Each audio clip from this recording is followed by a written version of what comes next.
ocurre? Nada, David, que me siento un poco mareada. Ven aquí. Siéntate y descansa unos minutos. Tú siempre tan comprensivo, querido. ¿Esa frase no es de una película? La señorita Farr va a descansar, Hobby. Terminaremos el rodaje a tiempo, no te preocupes. Yo nunca te he fallado. Philip Marlowe.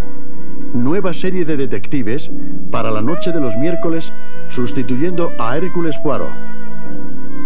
En 6 capítulos se narran las aventuras y desventuras del conocido detective creado por la prestigiosa pluma de Raymond Chandler. Philip Marlowe. Noche del miércoles en TVE 1.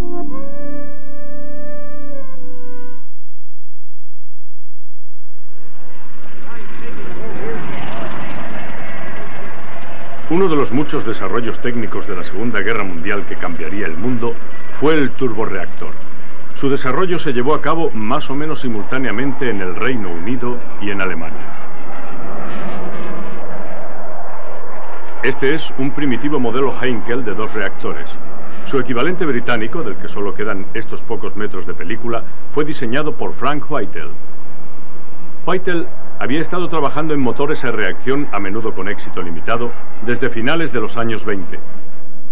Estos aviones eran, por así decirlo, los antepasados de generaciones de aviones que cambiaron para siempre el concepto del viaje, el concepto de la distancia misma.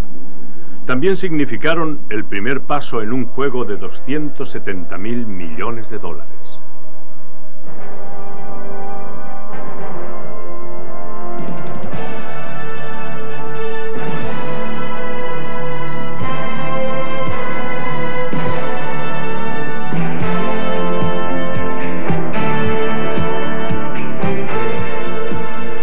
Un juego de 270.000 millones de dólares.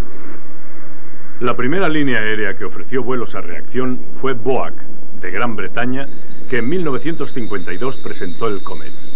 Sus 4 motores a reacción redujeron el tiempo de vuelo a la mitad. Volaba tan suavemente que a veces se podía mantener de pie un cigarrillo en el brazo del asiento. 2 años después, 3 Comets se desintegraban en vuelo. Un nuevo fenómeno, la fatiga del metal, había producido un fallo estructural fatal con el precio de varias vidas, así que durante algún tiempo se desconfió mucho de los aviones a reacción. Una vez más, los grandes aviones de hélice reinaron como soberanos supremos en las rutas largas. Sus nombres siguen siéndonos familiares: Lockheed Electra, Super Constellation, Douglas DC-6, Douglas DC-7.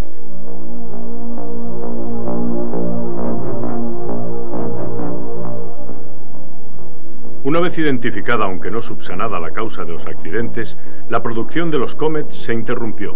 Las autoridades retiraron temporalmente su permiso de vuelo y Europa perdió su puesto de número 1 en la tecnología de los aviones de línea cuando en 1958 Boeing presentó su modelo 707. Para pagar el diseño y desarrollo de este avión, Boeing puso en juego a la totalidad de su compañía, una arriesgada forma de progreso que pronto se convertiría en un lugar común en la industria aeronáutica.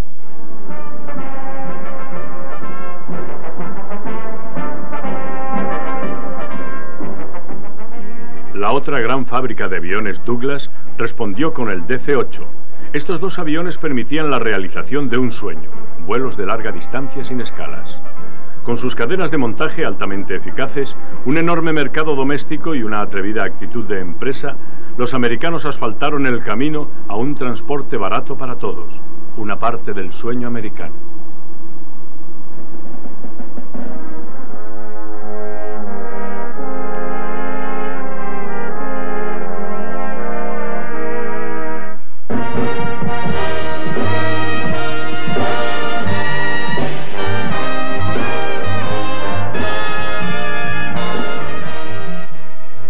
Europa reconoció rápidamente la supremacía americana en la producción de grandes aviones de línea, así que se concentró en aviones más pequeños. El Caravelle, de corto alcance, que se presentó en 1958, fue una especie de acontecimiento. El primer vuelo de prueba lo realizó el hombre que más adelante cofundaría el consorcio europeo del Airbus, Roger Bataille. Sí, yo me encargué de los vuelos de prueba del Caravelle en aquellos tiempos y desde luego fue una auténtica experiencia en 1955 el primer avión a reacción de corto y medio alcance. Europa, acostumbrada aún a aeroplanos lentos, malolientes y que vibraban, se sintió encantada. Ese avión volaba 2 veces más deprisa y a una altitud mucho más elevada, muy por encima de las nubes turbulentas.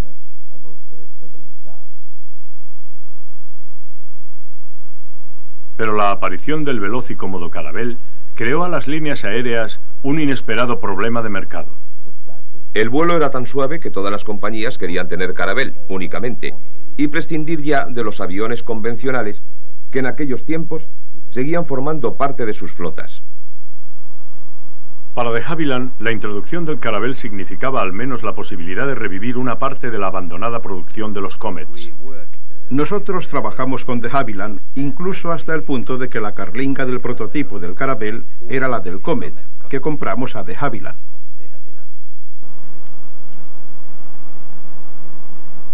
El Comet a la izquierda, el Caravelle a la derecha. 63 carlingas de Comet salieron camino de Francia, pero otro fabricante británico, la British Aircraft Corporation, utilizó el principio francés de montaje de 2 motores gemelos en la cola en su propio diseño, el 111. Rockers Italy amplió la idea a 3 motores montados en la cola en el Trident, que por desgracia había sido diseñado para un solo usuario, la compañía British European. De habérsele proporcionado más poder, el mercado de exportación hubiese podido ser considerable. Eso no sucedió, solo los chinos compraron 33 unidades, el resto de las ventas fueron de un solo avión en cada uno de los casos. El destino fue también hostil al VC-10, un intento británico para ganar de nuevo un puesto en el mercado de los aviones de largo alcance. El VC-10 era un avión soberbiamente diseñado y muy seguro, y muchos de ellos vuelan ahora con los militares. El problema consistía en que había sido diseñado para operar en las pistas de aterrizaje que existían entonces, con una longitud limitada. Los diseñadores habían dado por hecho que los propietarios de los aeropuertos tendrían sus dudas respecto a alargar sus pistas para poder dar cabida a los 707 y a los DC-8, que las necesitaban considerablemente más largas. Pero la mayor parte de los aeropuertos las alargaron, y el VC-10, que tenía una velocidad de crucero más lenta, perdió la batalla. Como resultado, la producción de los grandes aviones de línea estuvo en manos de los americanos hasta la mitad de los años 70. La industria aeronáutica americana se expandió hasta llegar a la posición que hoy ocupa, la de mayor exportación de América. En 1962, cerca del 25%, todos los aviones comerciales eran de fabricación europea. Esta proporción descendería a menos de un 10% a finales de 1975. Apenas ninguno de los aviones europeos tuvo algún impacto en el mercado americano, en permanente expansión, y hubo un cambio a peor cuando a mediados de los años 60 los Estados Unidos empezaron a producir sus propios aviones a reacción de corto y medio alcance. El DC-9 fue un éxito instantáneo tanto en los Estados Unidos como en Europa. A pesar de todo, muchos europeos reconocieron sus características. El DC-9 se parece mucho al 111, que a su vez tiene un parecido inconfundible con el viejo Caravelle. Es el reconocimiento de América al ingenio europeo.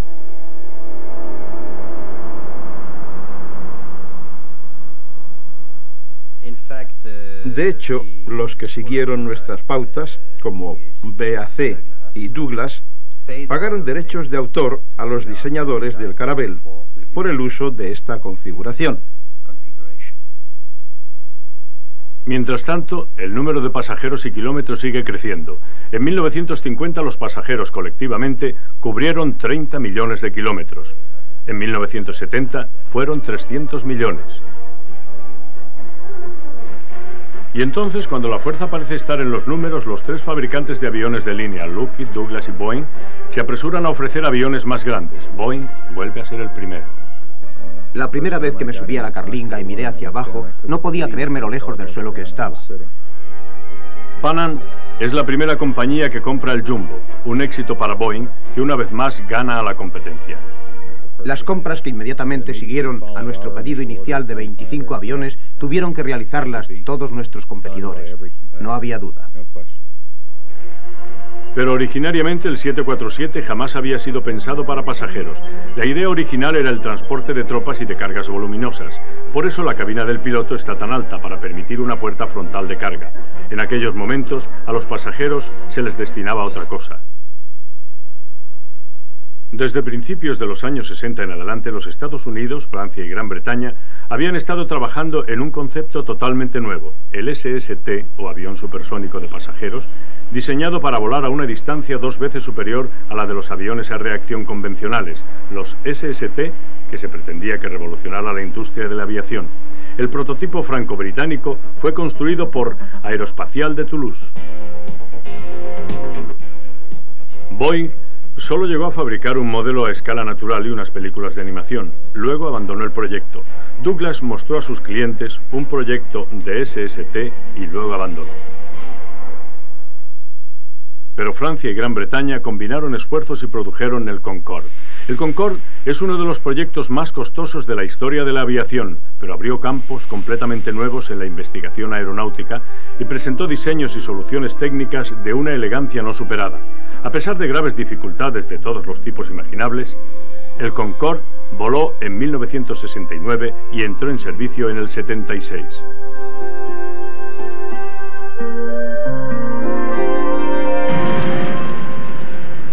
Pero los Estados Unidos, que habían abandonado los suyos, rápidamente negaron a los Concordes el derecho de aterrizaje. La prohibición se levantó en 1979, para cuando gran parte del atractivo del Concorde para las compañías aéreas se había evaporado. Solo 14 entraron en servicio. Únicamente hace poco tiempo los Concordes se han hecho rentables, y eso se debe a que su precio de compra se ha amortizado en los libros de cuentas. Pero son los contribuyentes, más que las compañías que los utilizan, quienes se han encargado de saldar la carga que supone el enorme costo de su desarrollo. Cada ciudadano francés y británico ha contribuido con $20 al Concorde. A pesar de todo, nadie niega que el Concorde es un supremo éxito tecnológico que influenciará el diseño de aviones durante muchos años venideros. Y además, la cooperación franco-británica anunció una nueva era en la producción europea de aviones.